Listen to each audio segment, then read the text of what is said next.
How's it going, everyone? It's Adam from Life of Adam, and today I have a brand new lifeguarding video for you guys. Now, if you guys are new to the channel, I make a bunch of lifeguarding content about how to pass the course, how to pass the pre-test, basically everything you guys need to know about lifeguarding. So definitely consider subscribing and liking the video if you're new to the channel. Now, today I'm going to be breaking down all of my rescues in my history of lifeguarding. Now, I'm no longer a lifeguard just because I just graduated college, and that's kind of outside of my prime in terms of the age I want to be lifeguarding. But I did lifeguard for a good 7 years, and I've experienced a lot of stuff and a lot of rescues, and I've worked my way up from being a junior lifeguard to becoming a head lifeguard and calling the shots. So today I'm just gonna give you guys summaries of all of my lifeguard rescues so you guys can get a feel of my thinking, and maybe it will help you guys handle your certain rescues if you come across one. There's some people out there who lifeguard for a really long time and they never have to do anything, which, I mean, that's great. Obviously everyone's safe, but you're most likely gonna have to encounter something of some sort. It doesn't have to be extremely major,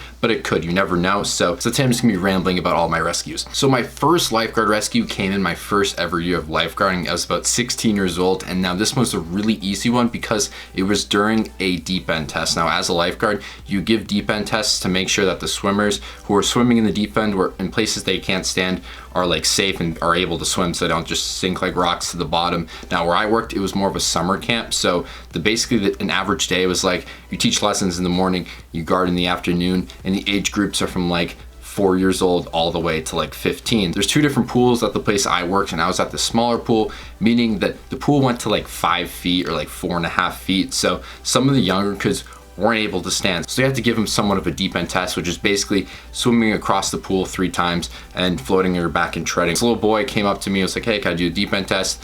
He wasn't really that confident, so I was pretty prepared for it. My feet were already in the water. I was half in. I didn't have a shirt on, so I knew if I had to go in, I would just slide in. And basically, when you're dealing with younger kids, you don't have to do textbook form the lifeguard tells you, under the arms and hook them. Basically, you can just pick them up. So it was more like an assist, but as a beginner lifeguard, being my first year lifeguarding, seeing a kid need my help, it was, obviously you're gonna get a little bit nervous, but I handled it fine, and I was actually pretty excited because I was like, oh, word, my first assist/rescue is in the bag. Now, my second lifeguard rescue was actually in the same year. Now, this one was a little bit more tricky because it was at the bigger pool, which goes to 10 to 11 feet deep. Now, I was sitting on a lifeguard chair, and this lifeguard chair was actually elevated pretty high. So it was 6 feet off the ground. You overlook everything. So basically, I can do a stride jump or a compact jump off the lifeguard chair, or I can carefully climb down and jump in from the side. So this little boy was swimming with his friends in the deep end, and they were playing some kind of tag game. I don't know what they were playing, but he was in the middle of the water. He was looking around for a wall to grab onto, and I can see the worry in his eyes. A lot of the times when you're guarding and you just look at someone and they give you that look, it's instinctive. You know that they need your help. They don't even have to say anything. They don't have to say help and wave at you. They just look at you with those worried eyes, and you immediately it triggers something within you, and you immediately start to approach and help them out. So that was kind of this rescue. I noticed him and I was like, all right, this guy's in trouble. I didn't jump off the chair just because there's a lot of kids below me, and I didn't want to scare them or anything. So I blew the whistle a couple times to ensure that something was wrong. I quickly climbed down, I jumped in, I grabbed him from the front, and I pushed the tube, told him to grab onto it. And he was a little bit bigger. He was around 10 to 11 years old. So it wasn't just a little kid from the small pool you can just pick up and just bring onto the side. So this one required more actual skill with the rescue tube.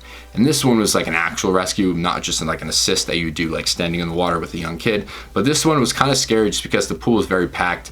And obviously I was still a young lifeguard. I think I was 17 at that time. That was my second rescue. That was my first real rescue. So that was pretty exciting. Once I did that, I felt really good about myself. Now there's some other rescues that I did that involved more than one person. So there's 2 kids grabbing onto each other. One was really tired and tried to grab onto the person to keep his head above water, and these are pretty scary just because you're putting another person in danger by doing this. And honestly, these are kind of the scariest ones because when there's multiple people involved, it requires a lot of skill, maybe even more than one lifeguard. So I coordinated with another lifeguard who was sitting kind of diagonal of me. This was in the big pool, so it went all the way down to 11 feet. So basically, we had the one lifeguard who wasn't in the water stand up and kind of take over total coverage. There weren't too many kids, which was really good, but basically me and this other lifeguard coordinated and kind of separated the two and made sure the kid who was being grabbed and strangled was okay. And we took the other kid and grabbed him to the side. But these are a little bit more hectic just because when there's more than one person involved, you have to act quickly because you don't want the other person to get hurt,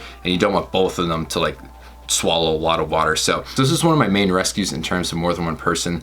This is probably the only one where one person is grabbing another person, but it went pretty well, and it was really good in terms of communication. That's what I want you guys to work on a lot, is having good chemistry with your co-lifeguards and being on the same page. And when something goes wrong, don't just freeze and stay quiet. You have to talk and communicate and make sure everything's okay. So that was a pretty good executed rescue in terms of communication. So another rescue I had, I think I was a senior in high school, so I had a couple of years under my belt, and I started to work my way up. So I was pretty well established, and a lot of people respected me as a lifeguard. And this one was at the smaller pool. Now, obviously at smaller pools, you have to be careful of like the shallow water, because you don't want kids hitting their head if they jump in. You don't want kids like slipping, hitting their head on the side. So obviously neck and spinal injuries are a lot more common in shallower water. Thank God this wasn't the case, but basically what happened was a kid jumped in head first, which you're never supposed to do in shallow water. We enforce the rules that you're not supposed to be diving at a shallow pool, but this kid was young. He jumped in. I think he wanted to do a belly flop, but he dove in. Thank God he didn't hit his head, but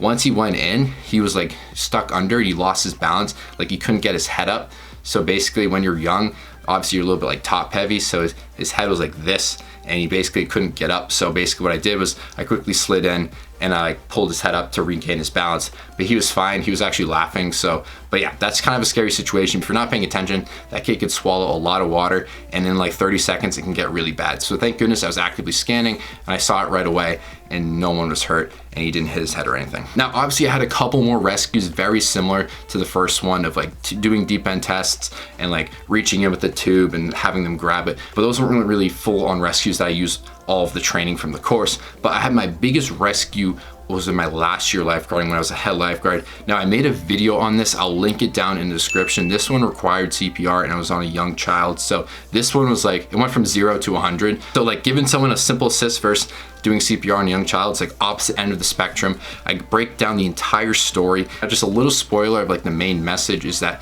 if you're at a big pool and you're responsible for a little area and there's multiple lifeguards on duty, even if something happens in an area that you're not scanning because like it's not your responsibility, like if I'm in the deep end and something happens in the shallow end, you still have to work together. It's still on you. So it's a little bit scary because like obviously you have to trust that other lifeguards are doing their job, but sometimes when things go wrong, you have to step up and just have their back. So that's just a little bit of a spoil. This one was really crazy, and I just got promoted to head lifeguard. So as soon as this happened, I was like, oh crap, I'm on the hot seat, but we executed it perfectly. We saved this kid's life.